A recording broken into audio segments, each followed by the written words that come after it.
여러분, 오늘 아침 환율 확인해 보셨습니까? 아니면 주유소에서 기름을 넣을 때, 마트에서 장을 볼 때 무언가 잘못되고 있다는 느낌을 받지 않으셨나요? 우리는 지금 단순히 물가가 오르는 시대를 지나고 있는 것이 아닙니다. 여러분의 지갑 속에 있는 돈, 여러분이 평생을 바쳐 모아온 그 자산의 가치가 소리 없이 하지만 아주 빠르게 증발하고 있는 위기의 한가운데 서 있습니다. 많은 전문가들이 일시적인 현상이다, 곧 안정될 것이다 라고 말합니다.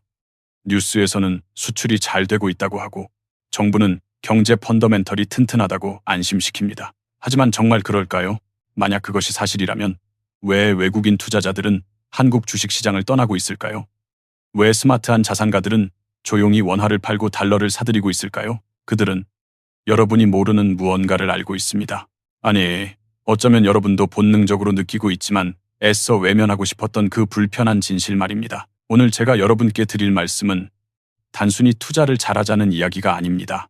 이것은 생존에 관한 이야기입니다. 환율이 1,400원을 넘나드는 지금 우리가 반드시 직시해야 할, 하지만 그 누구도 대놓고 말해주지 않는 환율 위기의 3가지 비밀을 파헤칠 것입니다. 이 영상을 끝까지 보지 않으신다면 1년 뒤, 3년 뒤 여러분의 자산 가치는 반토막이 나 있을지도 모릅니다.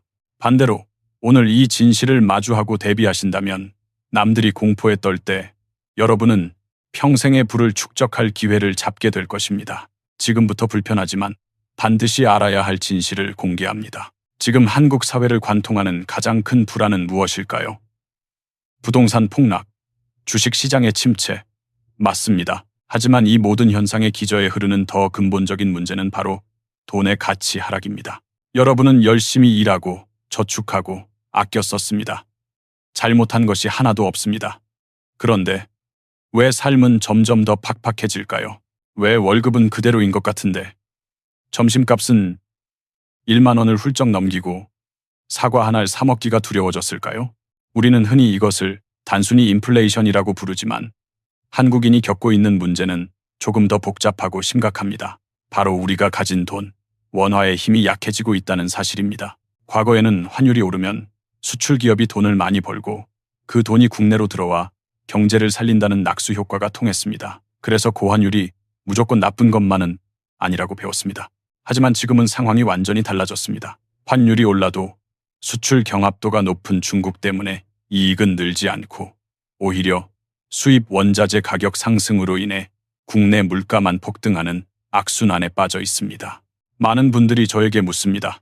작가님, 지금이라도 달러를 사야 하나요? 미국 주식으로 갈아타야 하나요? 이 질문 속에는 깊은 불안감이 깔려 있습니다. 내가 가진 원화 자산만 믿고 있다가는 벼락거지가 될 수도 있다는 공포입니다. 하지만 언론과 정부는 이러한 구조적인 위기를 깊이 있게 다루기보다는 단기적인 대책이나 낙관적인 전망만을 내놓기에 급급합니다. 왜냐하면 한국 돈의 가치가 구조적으로 떨어지고 있다는 사실을 인정하는 순간 엄청난 자본 유출과 경제적 혼란이 발생할 수 있기 때문입니다. 그래서 이 문제는 수면 아래에 감춰져 있습니다. 우리는 지금 이 덮여 있는 문제를 끄집어내어 직시해야 합니다. 이것이 우리의 소중한 자산을 지키는 첫걸음이기 때문입니다. 현재의 금융 상황을 이해하기 위해서는 한국이라는 좁은 우물에서 벗어나 전 세계적인 흐름, 특히 미국의 움직임을 봐야 합니다. 지금 전 세계 금융시장을 뒤흔드는 키워드는 단 하나, 강한 미국입니다. 미국 연방준비제도, 피드는 인플레이션을 잡기 위해 전례 없는 속도로 금리를 올렸고 그 결과 전 세계의 자금이 미국으로 빨려 들어가고 있습니다. 이것이 바로 킹달러 현상의 핵심입니다. 여기서 한국 경제의 딜레마가 발생합니다. 미국이 금리를 올리면 한국도 따라 올려야 자본 유출을 막을 수 있습니다. 하지만 한국은행은 금리를 쉽게 올리지 못합니다. 왜일까요? 바로 세계 최고 수준의 가계부채 때문입니다. 금리를 올리면 영끌에서 집을 산 수많은 가게와 자영업자들이 무너질 수 있습니다. 반대로 금리를 올리지 않으면 미국과의 금리 차이가 벌어져 외국인 자금이 빠져나가고 환율이 급등합니다. 한국 경제는 이러지도 저러지도 못하는 진퇴양난의 상황, 즉 체크메이트 위기에 몰려 있는 것입니다. 이것이 바로 첫 번째 비밀입니다. 환율 위기는 일시적인 것이 아니라 한국 경제의 구조적인 약점과 미국의 강력한 긴축 정책이 맞물린 장기적인 추세라는 점입니다. 또한 지정학적 리스크도 무시할 수 없습니다. 우크라이나 전쟁, 중동 분쟁 등 글로벌 정세가 불안해질수록 안전자산인 달러에 대한 선호도는 높아집니다. 과거에는 위기가 오면 한국도 신흥국 중에서는 꽤 안전한 투자처로 분류되었지만 지금은 다릅니다. 인구 감소로 인한 성장 잠재력 하락, 반도체 경기의 변동성 등으로 인해 원화는 더 이상 매력적인 투자처가 아닙니다. 이러한 상황에서 시장 변동성은 극대화됩니다. 하루에도 환율이 10원, 20원씩 널뛰기를 합니다. 이는 기업들의 경영 계획을 불가능하게 만들고 수입 물가를 자극하여 여러분의 실질 소득을 갉아먹습니다. 우리가 알아야 할 것은 지금의 환율 상승이 단순히 숫자의 변화가 아니라 대한민국의 국부 그리고 여러분 개개인의 자산 가치가 달러 기준으로 쪼그라들고 있다는 명백한 신호라는 점입니다. 그렇다면 우리는 이 위기 속에서 어떻게 행동해야 할까요? 크게 두 가지 투자 옵션을 고려해 볼 수 있습니다. 첫 번째는 국내 고금리 예금 및 채권 유지이고 두 번째는 미국 국채 및 미국 지수 추종 ETF 투자입니다.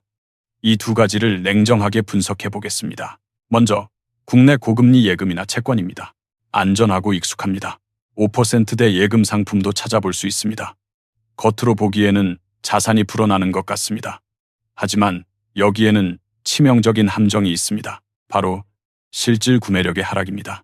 환율이 10% 오르면 수입 물가 상승으로 인해 원화의 구매력은 그만큼 하락합니다. 여러분이 은행에서 5% 이자를 받는 동안 환율 상승으로 인해 달러로 환산한 여러분의 자산 가치가 10% 하락했다면 여러분은 사실상 5% 손해를 본 것입니다. 국내 투자는 원화 가치가 안정적이거나 상승할 때는 훌륭한 수단이지만 지금처럼 원화 약세가 구조적으로 고착화되는 시기에는 가만히 앉아서 가난해지는 선택이 될 수 있습니다. 반면 미국 국채나 SP500 같은 미국 지수 추종 ETF 투자는 다릅니다. 이것은 달러 자산을 확보하는 것입니다. 미국 국채, 특히 단기채는 현재 연 5% 수준의 이자를 줍니다. 한국 예금과 비슷해 보이지만 결정적인 차이가 있습니다. 바로 환차익입니다. 만약 환율이 1,300원에서 1,430원으로 10% 오른다면 여러분은 채권이자 5%에 환차익 10%를 더해 총 15%의 수익 효과를 누릴 수 있습니다. 물론 환율이 떨어지면 손해를 볼 수도 있습니다. 하지만 앞서 분석했듯 구조적으로 원화가 강세로 돌아서기 힘든 상황에서 달러 자산 보유는 내 자산의 가치를 방어하는 최고의 보험입니다. SP500 ETF, SPY, VO는 더 강력합니다. 전 세계 1등 기업들에 투자하는 것입니다. 미국 기업들은 강력한 주주 친화 정책과 혁신을 통해 꾸준히 우상향해 왔습니다. 한국 주식시장이 박스피에 갇혀 10년째 제자리 걸음을 할 때 미국 시장은 신고가를 경신해 왔습니다. 주가 상승에 따른 수익과 달러 강세에 따른 환차익, 이 두 마리 토끼를 동시에 잡을 수 있는 것이 바로 미국 시장 투자입니다.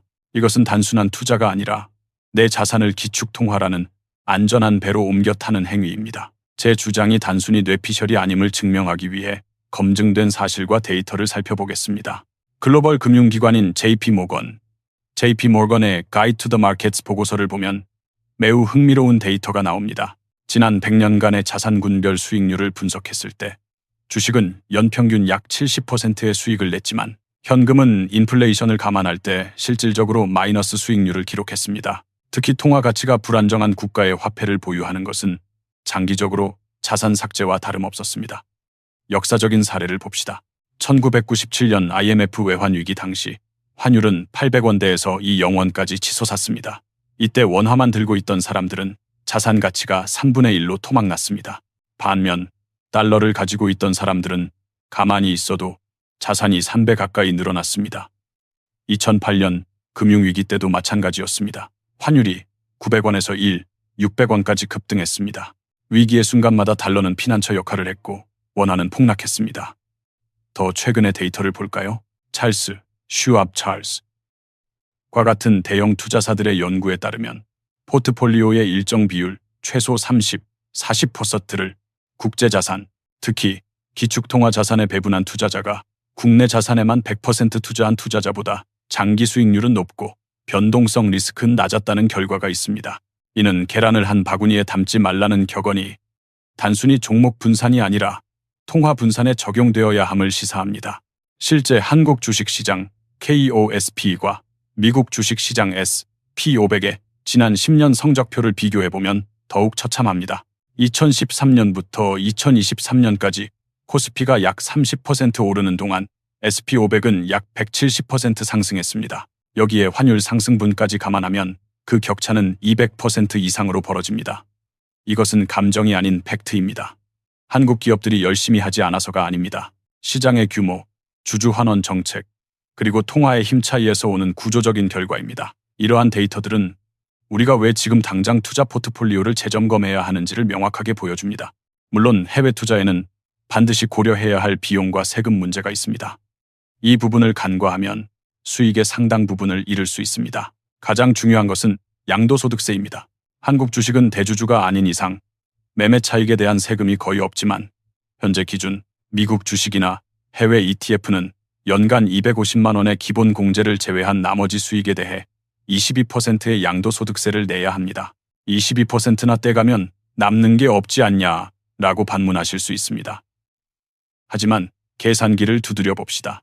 한국 주식에 투자해서 0%의 수익 혹은 마이너스를 기록하는 것과 미국 주식에 투자해서 20% 수익을 내고 그중 22%를 세금으로 내는 것 중 무엇이 더 유리합니까?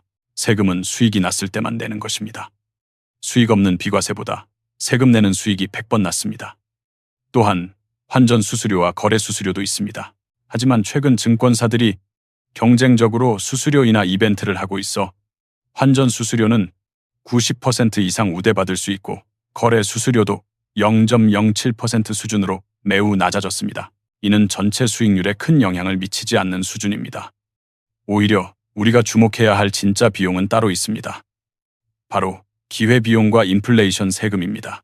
원화 자산에만 머물러 있으면서 잃어버리는 기회비용, 그리고 원화 가치 하락으로 인해 보이지 않게 빠져나가는 구매력 손실이야말로 우리가 가장 경계해야 할 비용입니다. 양도소득세 22%는 눈에 보이지만 원화 가치 하락으로 인한 30%의 자산 감소는 눈에 보이지 않기 때문에 더 위험합니다. 따라서 세금 때문에 해외 투자를 꺼리는 것은 구더기 무서워서 장 못 담그는 격이며 더 큰 손실을 방치하는 것과 같습니다. 자, 이제 구체적인 시나리오를 통해 여러분의 상황에 대입해 봅시다. 여기 서울에서 직장을 다니는 30대 김대리와 박 과장이 있습니다. 두 사람 모두 1억 원의 여유 자금을 가지고 있습니다. 김대리는 애국 투자자이자 안전지향형입니다. 그는 1억 원을 국내 은행 정기예금, 연사프로과 한국 우량주인 삼성전자, 현대차에 나누어 투자했습니다. 그는 환율 변동이나 미국 세금 같은 복잡한 것은 싫다고 생각했습니다. 반면 박 과장은 현실주의자입니다. 그는 1억 원을 달러로 환전하여 미국 국채 ETF, TLT와 SP500 ETF 무에 반반씩 투자했습니다. 3년 뒤 어떤 일이 벌어질까요? 가상의 시나리오지만 충분히 일어날 수 있는 상황입니다. 글로벌 경제 위기가 닥쳐 환율이 1,500원까지 치솟고 한국 경제 성장률이 1%대로 추락했다고 가정해봅시다. 김 대리의 상황. 국내 예금 이자로 약 200만 원을 벌었지만 한국 주식시장이 침체되어 주식 평가액은 10%가 되었습니다. 결국 원금 1억 원은 1억 200만 원 정도가 되었습니다. 겉보기에 손해는 아니지만 그 사이 짜장면 값은 12영원으로 올랐습니다. 더 심각한 것은 그가 사고 싶었던 수입차나 해외여행 경비는 환율 급등으로 인해 30% 이상 비싸졌습니다. 그의 실질 구매력은 3년 전보다 오히려 퇴보했습니다. 박 과장의 상황. 미국 주식시장도 조정을 받았지만 연평균 8% 성장하여 주식 자산이 늘었습니다. 국채에서도 꾸준히 이자가 들어왔습니다. 무엇보다 환율이 1,300원에서 1,500원으로 오르면서 약 15%의 환차익이 발생했습니다. 달러 기준으로 자산이 불어난 데다 원화로 환산하니 그 가치는 1억 4억만 원을 훌쩍 넘겼습니다. 세금을 제하고도 3억만 원 이상의 순수익을 올렸습니다. 박 과장은 이 수익으로 환율 부담 없이 해외여행을 다녀오고 남은 돈으로 폭락한 한국 부동산을 싼 값에 매입할 기회까지 엿보고 있습니다. 이 시나리오는 무엇을 말해줍니까? 똑같은 1억 원이었지만 어떤 통화에 담아두었느냐에 따라 3년 뒤의 인생이 완전히 달라진다는 것입니다. 김 대리는 열심히 살았지만 가난해졌고 박 과장은 흐름을 잃고 부자가 되었습니다. 여러분은 김 대리가 되시겠습니까? 아니면 박 과장이 되시겠습니까? 결론을 말씀드리겠습니다. 지금의 환율 위기, 그리고 불안한 경제 상황에서 가장 위험한 것은 관성입니다. 어제까지 해왔던 대로 원화 예금에만 돈을 묶어두는 것이 가장 위험한 도박일 수 있습니다. 제가 드리는 추천은 명확합니다. 여러분의 자산 포트폴리오를 글로벌화하십시오. 당장 모든 돈을 달러로 바꾸라는 말이 아닙니다. 적어도 자산의 30%에서 50%는 달러 표시 자산으로 보유하십시오.